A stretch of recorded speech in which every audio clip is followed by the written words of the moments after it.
हिंदी माध्यम में आपका स्वागत है। अब देखिए, दरअसल आपका जो लास्ट वीडियो में हम लोगों ने क्या पढ़ा था, परावर्तन के बारे में पढ़ा था।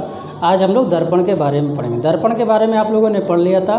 फिर हम लोगों ने आपको आज पढ़ाना था कि किसी तरह दर्पण में किस हिसाब से हम लोग फिगर बनाते हैं। तो सबसे पहले आइए, सबसे पहले बात करते हैं। पहला, मान लीजिए आपका कोई उत्तल दर्पण हम पहले ले, दोनों दर्पण हम ले रहे हैं और दोनों दर्पण पर आप फिगर डायग्राम बनाना सीखेंगे।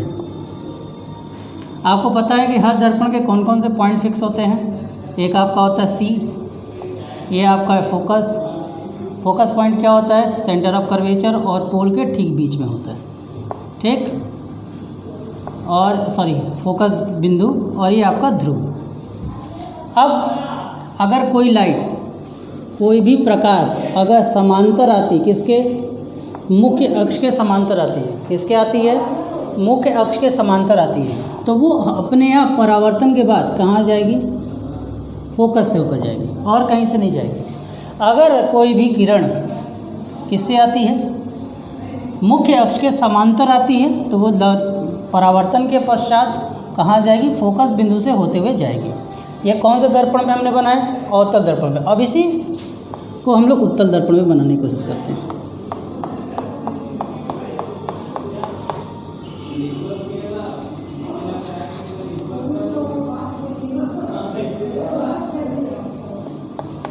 उत्तल दर्पण में कलई कहाँ होता है, अंदर की तरफ। अब इसका अगर हम मुख्य अक्ष बनाएं, अगर हम इसका मुख्य अक्ष बनाएं तो ये आपका क्या होगा, सी आपका, ये आपका एफ हो गया। अब आपका कलई है। अब इधर ध्यान दीजिए, अब इधर आप रे भेजेंगे, सिंपल सा भेजें। अब एक बात बताइए, क्या ये शीशा, अब देखिए ये जो ग्लास है आखिर ये दर्पण ही है। तो अब आप देखिए कि अगर उत्तल दर्पण में अगर कोई किरण जो है समांतर अगर आ रही है, तो सीधी सी बात है वो क्या करेगी, वो कभी भी क्या इस शीशे को तोड़कर अंदर जाएगी, लेकिन इस नियम को जरूर पालन करेगी। कैसे करेगी, समझिए। ऐसा लगेगा कि ये फोकस से जाने की कोशिश करेगी, ऐसा लगेगा कि किससे होकर जाने की कोशिश करेगी, फोकस से। लेकिन आपको पता है ये फोकस से तो जा नहीं पाएगी। तो जिस तरह ये इधर आपका परावर्तन समझ में आ रहा, उसी की तरह ऐसे मुड़ जाएगी। ऐसा नहीं होगा कि वो चाहे तो ऐसे मुड़ जाए, ऐसे नहीं मुड़ेगी, क्योंकि इस हिसाब से वो फोकस पर नहीं पहुंच पाएगी। इसका जो परावर्तन इस हिसाब से होगा कि अगर उसी परावर्तित किरण को पीछे की ओर हम लेकर जाएं, अगर उसी परावर्तित किरण को अगर हम पीछे की ओर लेकर जाएं, तो वो कहाँ से होकर जाएगा, फोकस बिंदु से होकर जाएगा, ऐसा वो होगा। तो क्या आपने समझा, पहला नियम क्या है दर्पण बनाने का, कि अगर कोई प्रकाश, यदि कोई प्रकाश दर्पण के समांतर, मुख्य अक्ष के समांतर आती है, तो परावर्तन के पश्चात वो कहाँ से होकर जाएगी, फोकस बिंदु से होकर जाएगी, ठीक है। अब चलिए दूसरे नियम पर आते हैं। अब दूसरे नियम को समझने का प्रयास कीजिए आप। दूसरे नियम पर आते हैं। अब दूसरे नियम में क्या करें, इसी का उल्टा नियम। इसी का उल्टा नियम मतलब सेंटर ऑफ आपका ये फोकस, ये आपका वक्रता केंद्र है, ये आपका फोकस बिंदु है। अब हम प्रकाश को फोकस से भेजने की कोशिश करते हैं। अब हम प्रकाश को फोकस से भेजने की कोशिश करते हैं। यह प्रकाश आपका फोकस से आया, आपतित हुआ, और आने के बाद परावर्तन होगा, और परावर्तन के पश्चात क्या हो जाएगा, मुख्य अक्ष के समांतर। मतलब ठीक उसका उल्टा केस, ठीक उसका उल्टा। उसमें क्या था, समांतर था तो फोकस, यहाँ फोकस है तो समांतर, ठीक। अब देखिए इसमें, देखिए अब इसमें आपको पता है कि आपका फोकस बिंदु और वक्रता केंद्र बिंदु दोनों दर्पण के अंदर है। अब मान लीजिए कोई ऐसी प्रकाश आ रही होगी जो कि ऐसा लगे, अगर ये शीशा नहीं होता तो वो इस बिंदु से ही होकर जाती, उस बिंदु से ही होकर जाती। तो ऐसा तो नहीं होगा कि वो उसके अंदर चली जाएगी। तो अब इसका परावर्तन ऐसा होगा कि वो क्या होगी, मुख्य अक्ष के समांतर हो जाएगी। अब उसका परावर्तन ऐसा होगा कि वो मुख्य अक्ष के समांतर चली जाएगी। रूल को, जो नियम है उसको जरूर मानेंगे, नियम नहीं तोड़ेंगे, लेकिन इसका फिगर ऐसा होगा। क्योंकि इसलिए हम बता रहे हैं कि जब हम आपको किरण आरेख समझाएंगे तो आपको ये सारी चीज़ें आनी चाहिए। इसे भी आप नोट कर लें। अब देखिए, अब आता है लास्ट। अब इसके बाद एक आखिरी आता है। वो आखिरी क्या है, समझने का प्रयास कीजिए। अब वो आखिरी है थर्ड नंबर, कि अगर वस्तु को हम, अगर कोई मान लीजिए किरण है, अगर मान लीजिए कोई किरण है मुख्य अक्ष पर अब कोई किरण जो है वक्रता केंद्र से आ रही है, कहाँ से आ रही है? वक्रता केंद्र से। अगर कोई किरण वक्रता केंद्र से आ रही हो, मतलब इसका आना वक्रता केंद्र से है। अगर ये वक्रता केंद्र से आ रही है तो इसका जो परावर्तन होगा लड़ने के बाद जैसे आई एकदम उसे हूबहू उसी रास्ते से होते हुए परावर्तित हो जाएगी। जैसे आई उसी तरह हूबहू वो क्या हो जाएगी? परावर्तित हो जाएगी। अब इसी का अगर हम उत्तल दर्पण में बात करें, इसी का अगर हम उत्तल दर्पण में बात करें, इसी का अगर हम लोग उत्तल दर्पण में बात करें तो क्या होगा? ये आपका होगा C, ये होगा आपका F। अब इसमें मान लीजिए कोई किरण ऐसा, आपको पता है कोई किरण इसको पार कर कर वक्रता केंद्र पे तो नहीं जाएगी, तो इसको हम क्या करेंगे? ऐसा फील होगा कि अगर ये आगे जाता तो ये कहाँ से होकर गुजरता? वक्रता केंद्र से होकर गुजरता। कहाँ से होकर गुजरता? वक्रता केंद्र से। अगर ऐसा पोजीशन होता है तो ऐसे जैसे वो आया है वैसे ही वो चला भी जाएगा। तो यह मुख्य रूप से 3 नियम आपके हैं। इसके अलावा भी एक नियम है, आप चाहेंगे तो कर सकते हैं, लेकिन उसको जनरली बताया नहीं जाता। चलिए बता देते हैं। ये आपका हो गया, समझ में आया? चलिए इसको नोट कर लीजिएगा। तो इसका मतलब वक्रता केंद्र पर कोई भी लाइन आएगी, जैसे आएगी उसी रास्ते से चली जाएगी। अब हम बात करते हैं कि अगर कोई दर्पण है और मुख्य अक्ष पर कुछ कोण बनाते हुए ऐसे आ रहा है, कोई लाइन ऐसे आ रहा है, तो ये देखिए जो कोण बनाएगा, जो आई कोण होगा, और ये कौन सा नियम है? परावर्तन के नियम से।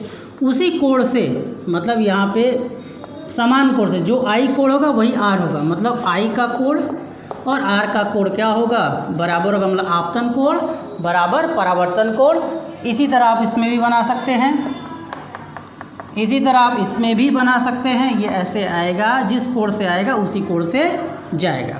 तो ये आपका परावर्तन का ही नियम था, इसलिए नहीं बताया गया। बस मेनली आपके 3 ही मुख्य किरणें हैं जिसको आपको समझना है। ऐसा नहीं कि सिर्फ यही 3 किरणें दर्पण पड़ती है, इसके अलावा भी बहुत सारी किरणें पड़ती हैं, लेकिन यही मुख्य किरणें हैं।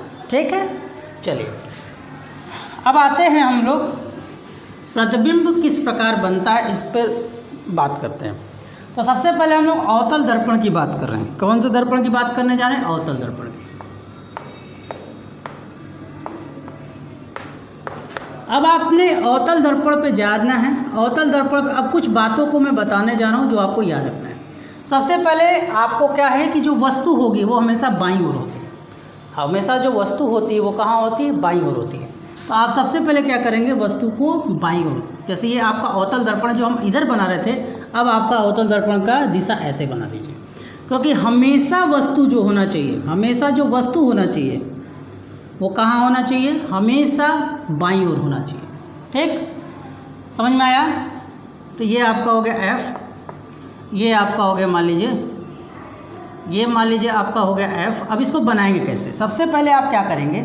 एक जो है प्रकाल ले लेंगे, प्रकाल से एक बिंदु से ऐसे लेकर इसको ऐसे से बना लेंगे। प्रकाल से बस इतना सा बना लेंगे। प्रकाल जहाँ पे आप रखेंगे उस बिंदु को आप C मान लेंगे। प्रकाल जहाँ पे रखेंगे आप उस बिंदु को C मान लेंगे, और जहाँ पे वो रेखा खींच कर लाएंगे वो ध्रुव हो गया। वो क्या हो गया? आपका ध्रुव हो गया। और उसके ठीक बीच में आपका क्या होता है? फोकस बिंदु होता है। सबसे बड़ा आप काम यही करेंगे। कैसे बनाना है उसका भी एक वीडियो आपको दिखाया जाएगा, जिससे आप अच्छे से उसको समझ जाएंगे। अब आपका मान लीजिए कोई वस्तु अनंत पर है। पहली स्थिति हम लेते हैं अनंत पर। वस्तु को हम कहाँ डाल रहे हैं? अनंत। ठीक है, अनंत पर वस्तु को हम कहाँ डाल रहे हैं? अनंत पर। अब अनंत पर कोई वस्तु है तो अनंत पे वस्तु को जान दीजिए अनंत पर। अनंत पे कोई भी वस्तु है तो अगर कोई 2 समांतर रेखाएं अगर आती हैं तो हम उसको क्या कहते हैं? कहाँ पे मिलेंगी? तो आपका कहना होता है कि सर वो अनंत पर मिलेंगी। कहाँ मिलेंगी? अनंत पर। तो अनंत पे जो भी किरणें आएंगी, अनंत से जो भी किरणें आएंगी वो सब के सब समांतर होंगी। वो सब के सब क्या होंगी? समांतर होंगी। किसके? मुख्य अक्ष के। और आपको पता है समांतर किरणें कहाँ से होकर गुजरती हैं? फोकस से होकर गुजरती हैं, और वो फोकस पे जाकर मिल जाएंगी। ठीक है, अब देखिए फोकस पे अगर वो मिल गई, फोकस पे मिल गई तो वस्तु कितना भी बड़ा होगा, प्रतिबिंब बहुत छोटा बनेगा। तो अगर हम प्रतिबिंब की बात करें, अगर हम प्रतिबिंब की बात करें, प्रतिबिंब कैसा है? बहुत छोटा।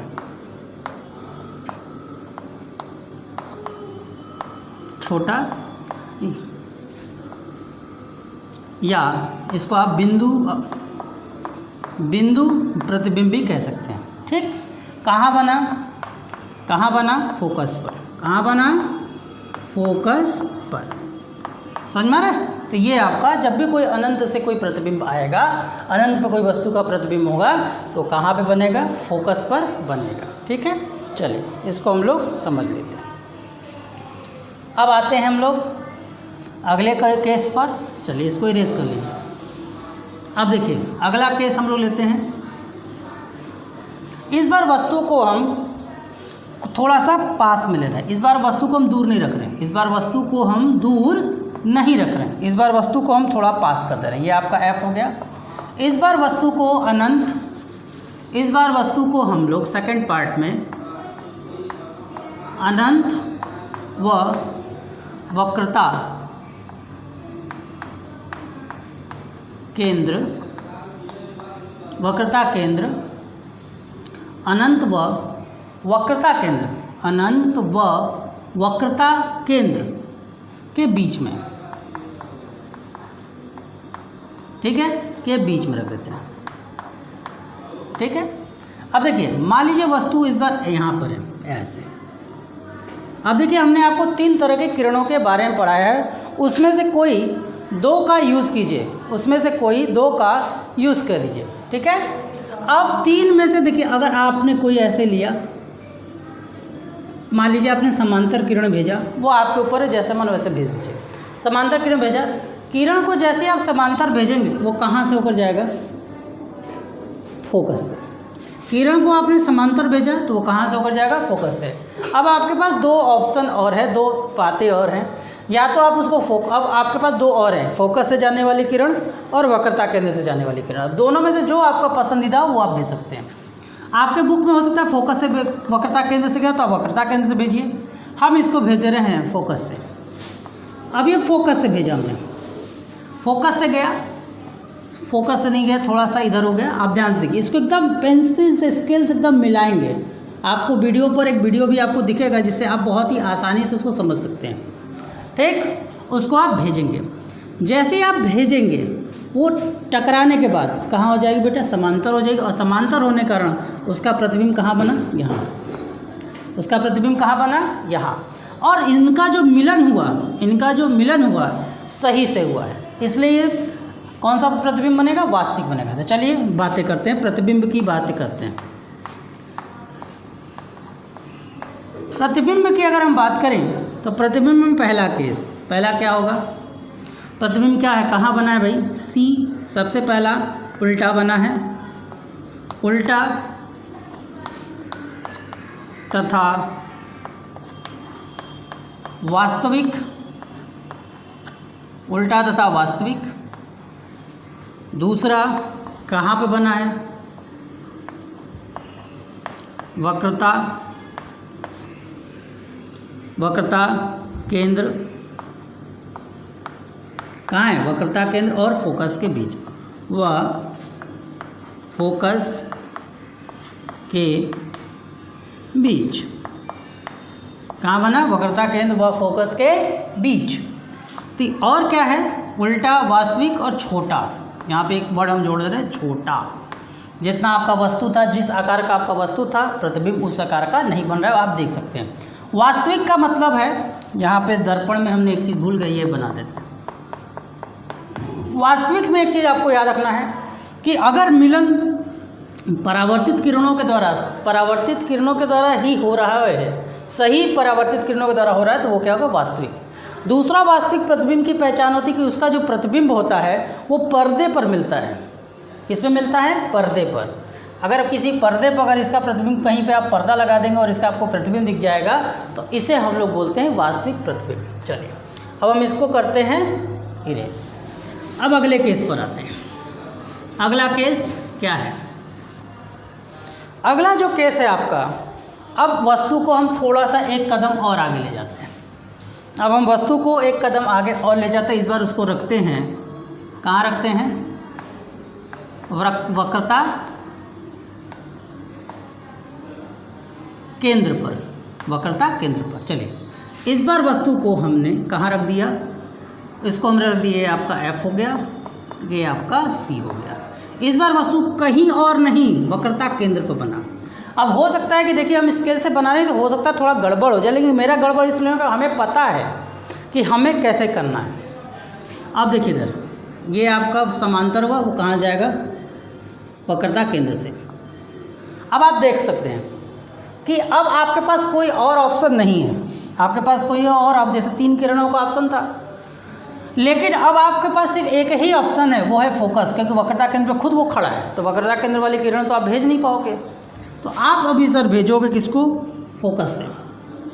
और आप फोकस से भेजोगे तो फोकस के बाद परावर्तन ऐसे हिसाब से होगा कि उसका जो प्रतिबिंब बनेगा ठीक वक्रता केंद्र के नीचे बनेगा।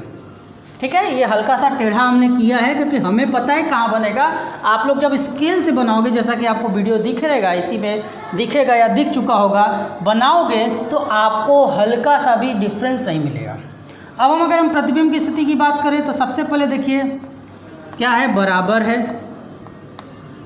वास्तविक है, वास्तविक है और क्या है, वास्तविक है, बराबर है और उल्टा है। बस यही 3 है, उल्टा है और दूसरा क्या है, अगर हम बात करें कहाँ पर बना है तो वक्रता केंद्र पर। कहाँ बना है तो वक्रता केंद्र पर बना है। ठीक है, तो ये 3 बातें आपने देखा। चलिए इसको जल्दी से आप नोट कर लीजिए। अब अगला आते हैं, अगला केस लेते हैं हम लोग। वक्रता केंद्र आप लोग को समझ में आ गया होगा। चलिए इसको हम करते हैं अभी इरेज। ठीक है, चलिए अगला केस लीजिए। अभी आपने इस वस्तु को कहाँ रखा, वक्रता केंद्र। अब हम वस्तु को रख रहे हैं वक्रता केंद्र, वक्रता केंद्र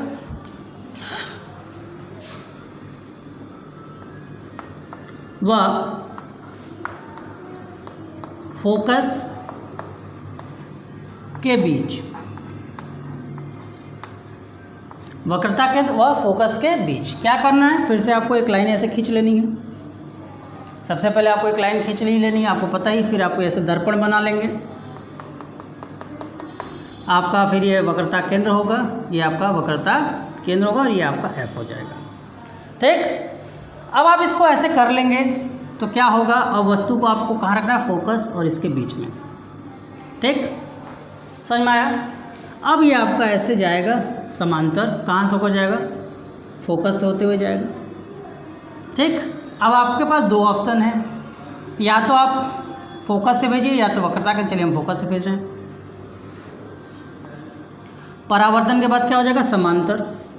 समांतर होने पर दोनों का टकराव हुआ और यहाँ पे वस्तु बना। ठीक, प्रतिबिंब का ये आपका वस्तु, ये आपका प्रतिबिंब है। क्या है, सेम है। देखिए अब यहीं पर हम बता दे रहे, लिख लीजिएगा आप। क्या है, वस्तु छोटा है, प्रतिबिंब बड़ा है।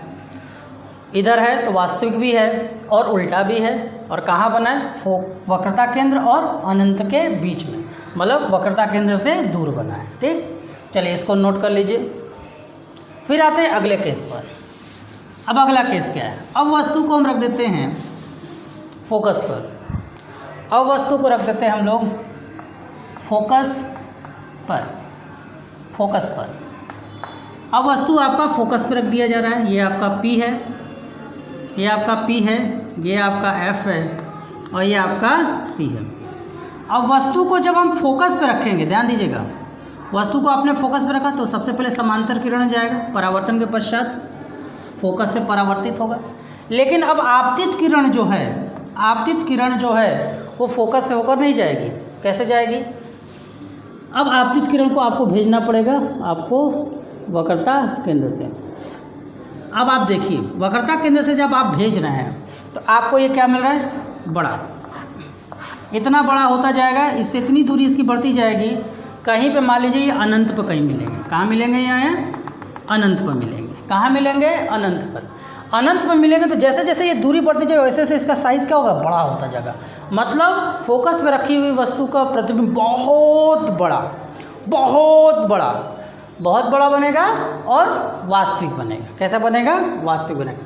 कहाँ बनेगा, अनंत पर बनेगा। चलिए अब इसको आप नोट कर लीजिए। चलिए आगे देखिए। ठीक है, समझ में आया। अब आपको क्या करना है, अगला जो केस है, फोकस के बाद जो है वो है आपका ध्रुव। व फोकस के बीच, ध्रुव व फोकस के बीच। अब आप ध्रुव ले लो, ठीक है। अभी आपका फोकस पॉइंट हो गया। अब आपका ये ध्रुव हो गया, ये आपका फोकस पॉइंट हो गया, ये आपका वक्रता केंद्र हो गया, ठीक। वस्तु को अब हम यहाँ रखेंगे। अब थोड़ा ध्यान दीजिए, जब आप समांतर किरण भेजेंगे तो वो कहाँ से होकर जाएगा? फोकस से होकर जाएगा। अब आप इसको वक्रता केंद्र से भेजिए, वक्रता केंद्र से जाएगा तो कैसे वापस आ जाए। अब देखिए, जैसे जैसे ये आगे जा रहे हैं वैसे वैसे इनका जो गैप है वो बढ़ता जा रहा है, जो गैप है वो बढ़ता जा, मतलब आगे मिलने का कोई उम्मीद नहीं है। तो ऐसे केस में क्या होगा कि इनका एक उम्मीद है कि हो चलो देखो पीछे मिलते हैं, तो इसको इस जो आपतित किरण है, जो परावर्तित किरण है, उसको आगे की तरफ बढ़ाइए, आप इसको भी बढ़ाइए। तो कहीं ना कहीं इनका मिलन हुआ और ये मिलन हो गया तो ये इसका प्रतिबिंब बन गया, ठीक। अब इसका प्रतिबिंब बना तो चलिए कैसा बना। पहला बड़ा आभासी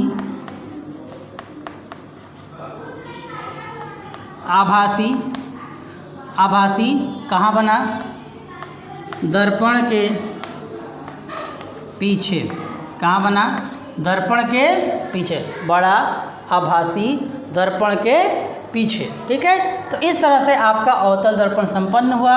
इसे आप नोट कर लीजिए, ठीक है। तब तक मैं आपको पूरा एक लिस्ट आपके वीडियो पर आ जाएगा, उसे आप देख लीजिएगा। फिर आते हैं उत्तल दर्पण की ओर।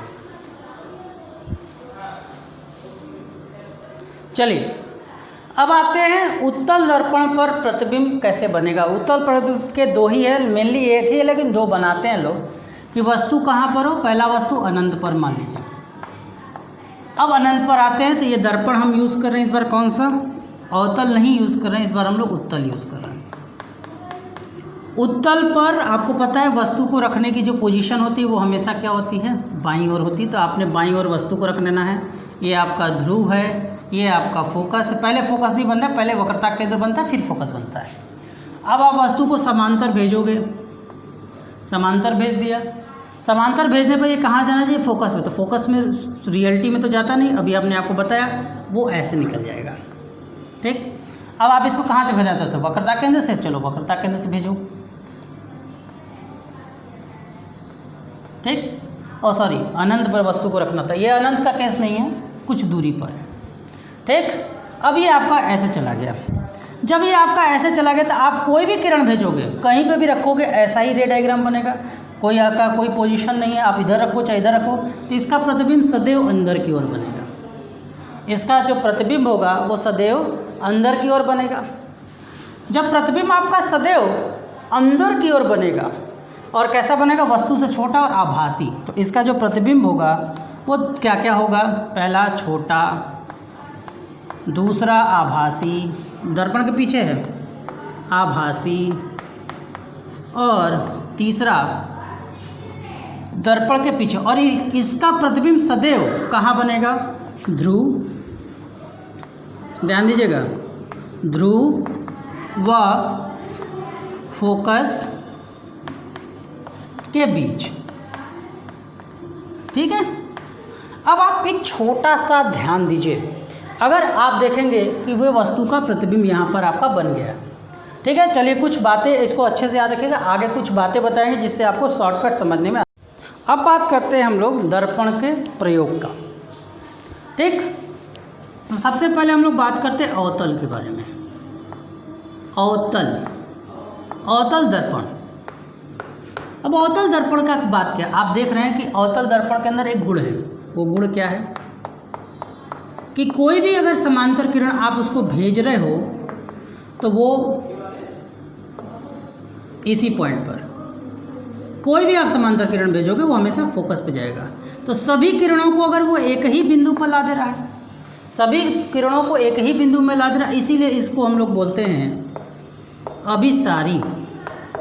अभिसारी दर्पण के नाम से भी जानते हैं। अभिसारी मतलब जो सभी किरणों को एक ही जगह पे इकट्ठा कर दे, ऐसे गुण वाले को हम लोग बोलते हैं अभिसारी।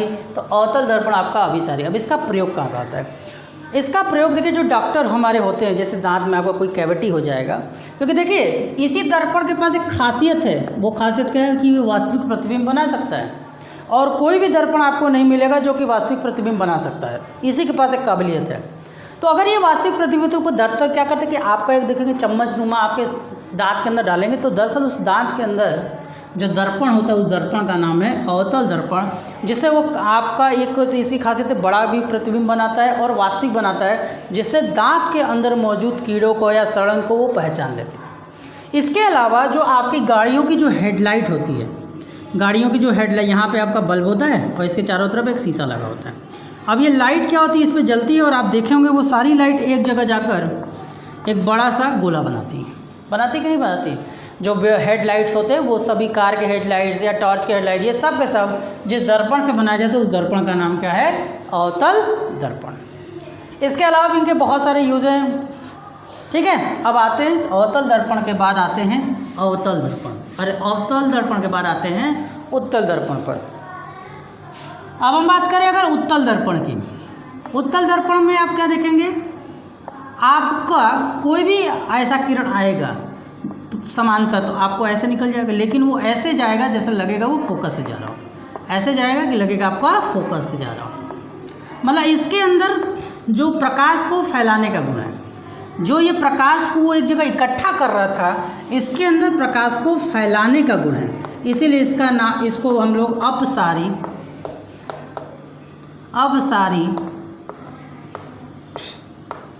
अपसारी दर्पण के नाम से भी जानते हैं। अब इसका प्रयोग क्या होता है, जो आप गाड़ी यूज़ करते हो, अब आपने देखा होगा जो इसका फिगर हमने बनाया था, बड़े से भी वस्तु का इसने प्रतिबिंब बहुत छोटा सा बनाया था। तो ये जो होता है कि सबसे बड़ी बात है कि ये गाड़ियों के जितने भी आपकी गाड़ियां हैं उसका जो साइड मिरर्स होता है वो किस दर्पण का बनता है, तो वो उत्तल दर्पण का बनता है। क्यों उत्तल दर्पण का बनता है? पहला तो ये सीधा प्रतिबिंब बनाता है, उसके अलावा ये छोटा सा दर्पण होते हुए भी ये ज़्यादा बड़ा क्षेत्र देख सकता है। क्यों? क्योंकि इतने बड़े आदमी को इतना बड़ा दिखेबे करेगा, तो ये एग्जैक्ट नहीं बताता, लेकिन हाँ बताता है कि पीछे कोई है, तो ये कम जगह लेते हुए भी ज़्यादा से ज़्यादा हिस्से को देख सकता है। आप कहीं पे भी देख, जैसे आप एटीएम में जाएंगे तो एटीएम के ऊपर भी आपका देखेंगे कि दर्पण लगा होता है जिसमें आपको अपना चेहरा दिखता है, अगर दरअसल उसके अंदर कैमरा होता है, लेकिन आप देखेंगे तो दर्पण नुमा लगेगा, लेकिन वो भी क्या होता है? अवतल दर्पण होता है। अगर आपको उत्तल अवतल दर्पण, चम्मच को देखिए, चम्मच जिस साइड से आप खाते हैं उस साइड भी देखिए अवतल दर्पण, उसको घुमा देंगे तो ये आपका क्या हो जाएगा? उत्तल दर्पण। तो इस प्रकार से आपका दर्पण था। तो इस प्रकार से आपका परावर्तन खत्म हो गया, दर्पण के किरण आरेख खत्म हो गए, मतलब परावर्तन टॉपिक आपका पूर्णतः समाप्त हो गया। अब आपको सिर्फ और सिर्फ न्यूमेरिकल करना है। न्यूमेरिकल के लिए हम लोग नेक्स्ट वीडियो में मिलेंगे। Thank you.